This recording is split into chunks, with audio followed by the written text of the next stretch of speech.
ನಮಸ್ತೆ ವೀಕ್ಷಕರೇ, ನಾನು ನಿಮ್ಮ ಪ್ರೀತಿಯ ಹಿತೇಶ್ ಮನೋಹರ್. ಇವತ್ತಿನ ದಿವಸ ಶಿವರಾತ್ರಿ ಇರುತ್ತದೆ.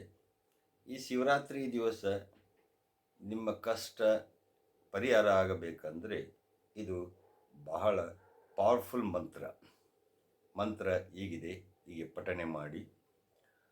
ಓಂ ಹೌಂ ಝೂಂ ಸಹ ಓಂ ತ್ರಯಂಬಕಂ ಯಜಾಮಹೇ ಸುಗಂಧಿಂ ಪುಷ್ಟಿವರ್ಧನಂ ಉರ್ವಾರುಕಮಿವ ಬಂಧನಾನ್ ಮೃತ್ಯೋರ್ಮೋಕ್ಷೀಯಮಾಮೃತಾತ್. ಈ ಮಂತ್ರವನ್ನು ರಾತ್ರಿ 108 ಸಲ ಜಪ ಮಾಡುವುದರಿಂದ ನಿಮ್ಮ ಕಷ್ಟ ಏನೇ ತೊಂದರೆ ಇದ್ದರೂ ಪರಿಹಾರ ಆಗುತ್ತೆ ಅಂತ ಬ್ರಹ್ಮಾಂಡದಲ್ಲಿ ಉಲ್ಲೇಖವಾಗಿದೆ. ಈ ವಿಡಿಯೋ ನಿಮಗೆ ಲೈಕ್ ಆದಲ್ಲಿ ಲೈಕ್ ಮಾಡಿ, ಸಬ್ಸ್ಕ್ರೈಬ್ ಆಗಿ ಮತ್ತು ನಿಮ್ಮ ಫ್ರೆಂಡ್ಸ್ಗೆ ಶೇರ್ ಮಾಡಿ.